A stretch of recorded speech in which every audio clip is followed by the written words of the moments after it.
Hi guys, for today's video tuturuan ko kayo kung paano makapunta ng Boracay na hindi tayo sasakay ng eroplano. Una, sasakay tayo ng bus sa may Quezon City. Pwede kang sumakay sa Gold Star, Jam, or Alps. Hanapin natin ang rutang mga papuntang Batangas Pier. Sinakyan natin ay Gold Star, nasa 267 pesos lang. More or less 3 oras ang biyahe. Pagdating natin sa Batangas Pier, sumakay tayo ng Starlight Ferries. Papakita ko sa inyo dito kung ano oras biyahe at kung magkano magagastos. Araw-araw ang biyahe nila dito, meron 7:30 ng umaga at 7:30 ng gabi. Recommend ko sa inyo na kunin na lang natin ay ang economy na akomodasyon. Nasa 1,800 siya at may higaan ka na.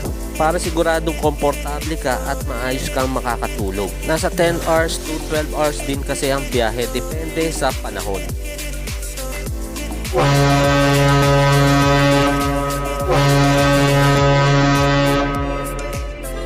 At yan guys, pagdating natin sa Katiklan, sasakay tayo ng pub boat. Magkano magagastos natin? For terminal fee at 50 pesos para sa bangka. At yan, nandito na tayo sa pier ng Boracay. At sa labas ng terminal ay may makikita na tayong pilahan ng mga e-trike. Magkano pamasahe sa e-trike? Nasa 25 to 30 pesos lang ang ibabayad natin papuntang D-Mall.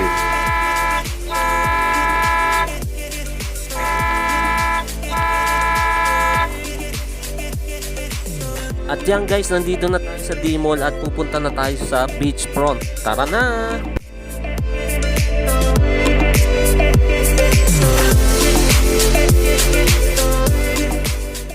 Thank you for watching guys, and please follow our page para updated ka sa mga susunod na videos.